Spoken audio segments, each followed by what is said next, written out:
What's going on, guys? First, I want to start out by saying thanks for tuning in. Secondly, whatever you see in these videos, do not replicate on your own.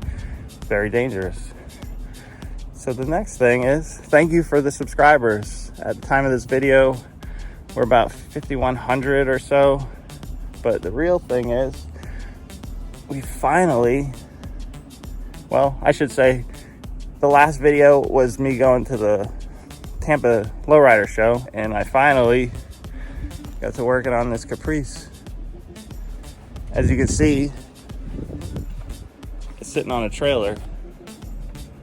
So this is the story of how this Caprice got on this trailer. So in order to do what we wanted to do, there's a couple things that have to be done. Like the car, if we're gonna do it right, it has to be reinforced. Now there's different ways of reinforcing the car, and there's different aspects of doing it. What we wanted, or what I wanted, I guess, is a full wrap. I want the whole thing wrapped so that if we want to hit the bumper, we can hit the bumper. I want to change a couple, things on the car, make it a more of a hydraulic frame car, not just something slapped on there. So in order to do that, what I first had to do is I first had to take the 64 out of my barn and get this box Chevy in there.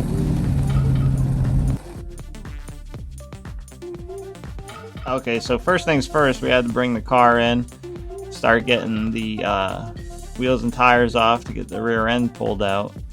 We were trying to get the frame down as low as we could get it, but little do we know we're gonna end up coming back in and sticking that rear end back underneath the car. Gotta get the gas tank out. Gotta get the drive shaft off.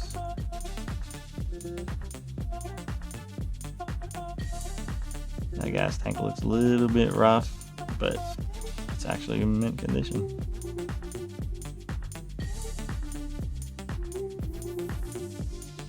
So a lot of this is self-explanatory. We're just now starting to get the cribbing out to try to use these jacks, which are just jacks out of my Silverado in the Escalade. Trying to raise it up slowly. They raised straight up and down, so they were perfect for this, thing I'm doing here.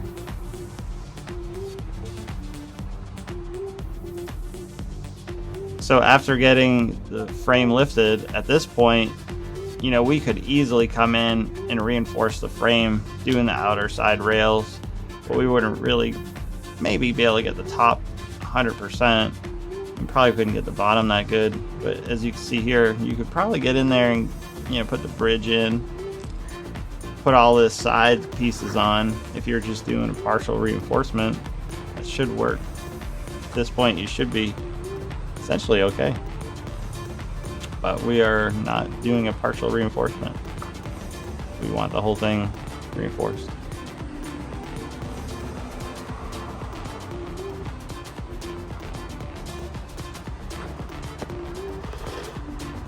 So this is just me checking, making sure nothing's getting caught, because as you're pulling it up, your cables are stretching. Like as you see, that is the emergency brake cable. So you kind of have to work around it, disconnect it.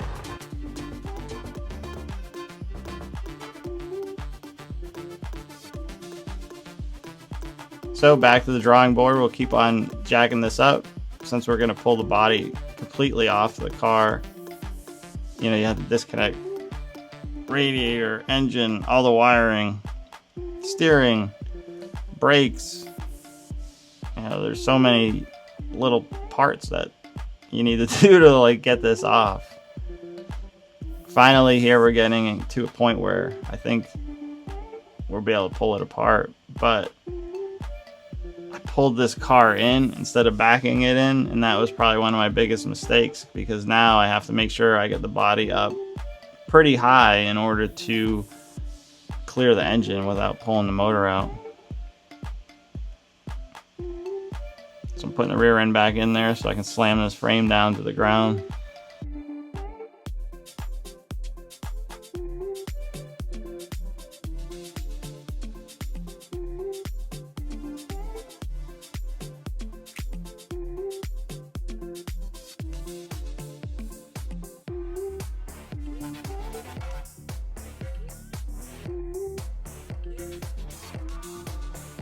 So here, obviously, I finally got it free. Just had to cut the exhaust. A couple of random things, but we were able to save the emergency brakes. I think the only thing that we really had to mess up was the exhaust, which I'm going to replace anyway.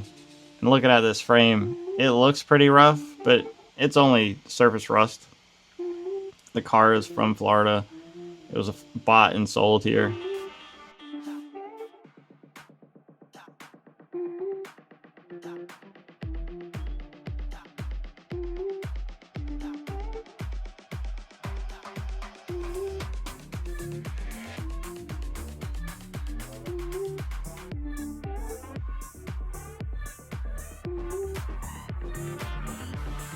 So once I removed the engine, we decided to try to clean it. The only way I could think of that was fairly easy was trying to hit it with the pressure washer. This is just a standard pressure washer, nothing like a hot pressure or anything like that. So the most it really did is it kind of took off a lot of the dirt and grime, but there did leave a lot of grease and stuff behind. We'll have to come back in and just clean it up a different way, sand it, blast it, whatever.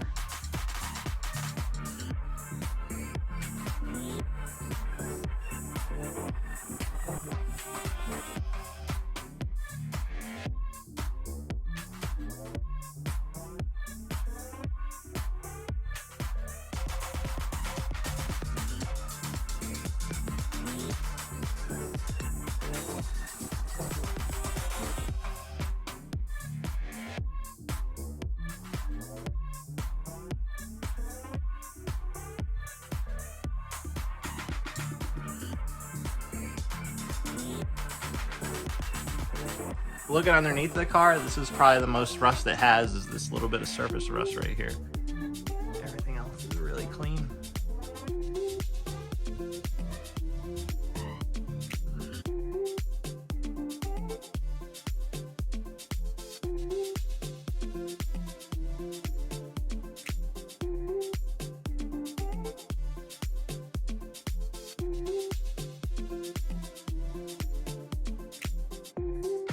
What I'm going to do is spray some like degreaser on there, let it soak, and then hit it with the pressure washer, and then we'll just re-undercoat it. I covered the car in plastic already, so we'll just get tape off the bottom.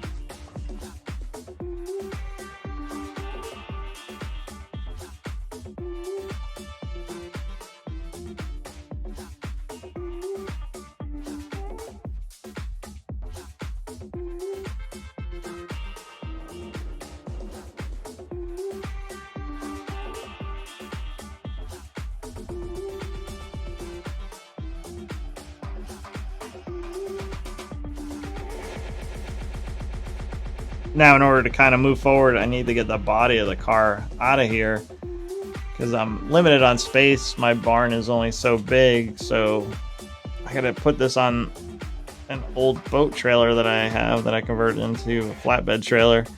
Single axle.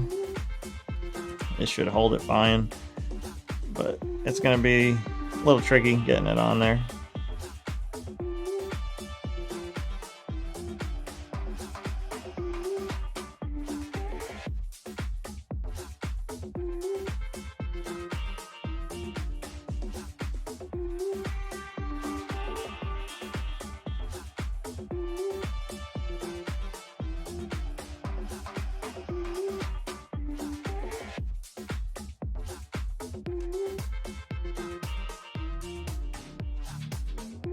Out with the body and in with the frame. Now the real work starts. Now this frame work is real work. The paint job part of it was a lot of work, but this is a lot of work.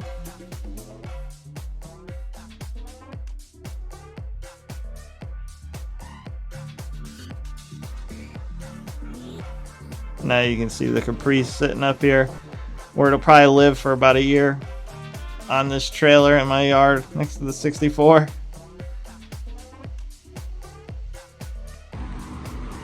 So to try to make this easier, I bought these Diablo blades. I see videos online about them. Hopefully They don't disappoint. It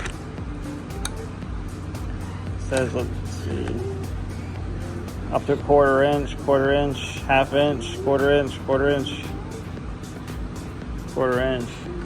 This does 3/16 to 9/16, and we're plating it with 3/16, so that should be perfect. And this should be able to cut the other, I don't know what you want to call it, the other spring pockets off the original frame. That's what I'm hoping anyway.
It did cut the metal really nice and fast, but I probably shouldn't have cut through the wood. I don't know if it's going to actually make the blade any duller or do anything at all, but as you can see, this edge is nice. It's ready to go.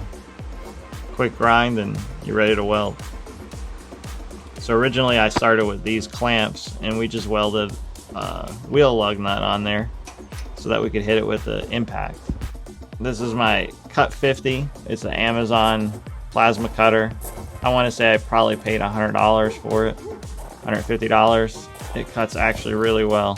And also my cheap ES Welder helmet, maybe a $60 purchase. It works amazingly good. I use it for cutting too. Most of these patterns are just simple pieces of paper. I use a couple magnets, drew them out there, cut them out. I just use the magnets to hold it down and redraw them again.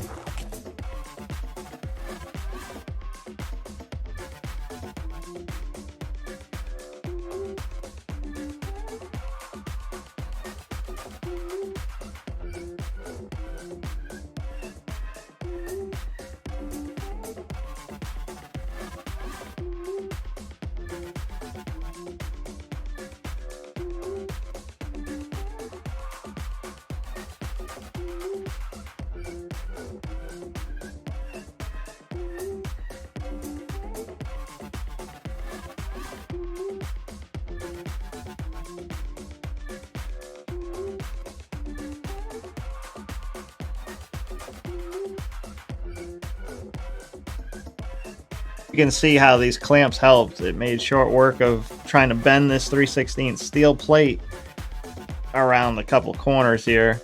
So we just get it tied up as tight as we could, tack it, move the clamps around, and keep on just bending and welding. I'll come back in later and fully weld it, just tacking it in for now. once I get the frame on the rotisserie, I'll be able to get the bottom half of the frame a lot better. Here you can see I have a lot of the panels already pre-cut, ground down.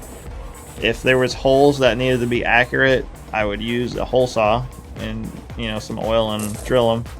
If they were just holes that were using for access to tighten bolts or something like that, I just cut them out with the plasma cutter.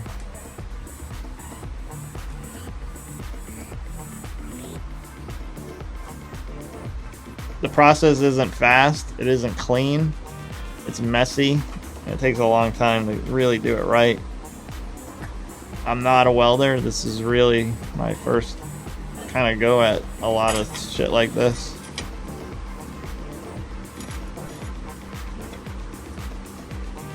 I wanted to make sure I have everything plated 100%. I don't want to have this frame crack or do anything weird later on down the road. I want to make sure if I want to hop it and hit the back bumper, it'll hop and hit the back bumper. Well, at least if it hits the back bumper, it ain't gonna break. Let's put it that way. Here you can see I got the sides all welded in. Now I'm gonna be working on welding the top, and then I'll come back through later, grind it all down nice and smooth, and just smooth it all out, make it look as one. I started doing the back first, and I have a long way to go. Right here I'm just doing some guide marks where I'm going to cut it so that I can fit the bridge in. I want to leave the body mount there and just cut the old pocket out.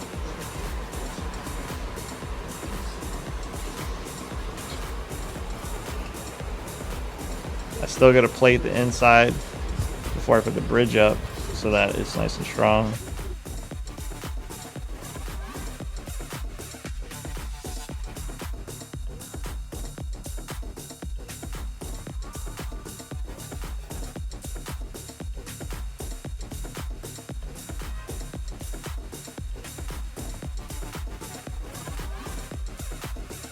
Now this is the plate I got for the insides.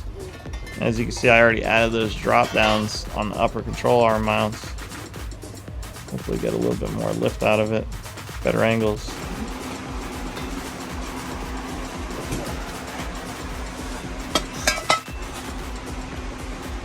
Those control arm drop downs, I bolted them in where they needed to be, and then I went back in and welded it all.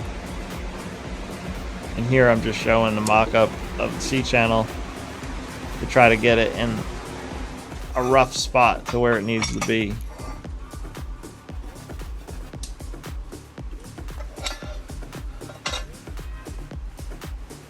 Now on this bridge, I got it from Hydro Joe's, and it's square, but it works just fine. Everything's pre-cut, really clean. All you have to do is cut out your square and weld it all up. He left it set up so that the edges can be welded up really nice. But everything has to be measured and put in the pretty much the right spot, which is I'm going with the original spring where it's at.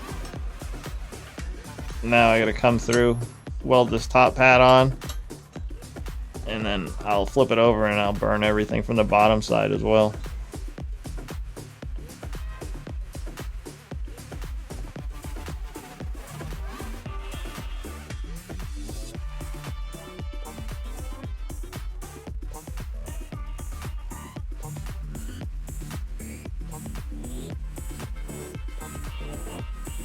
Now all that's welded on the inside and the outside. We'll throw this top on, and the cylinder runs through that hole. We'll weld that on and flip it over and weld it from the other side too.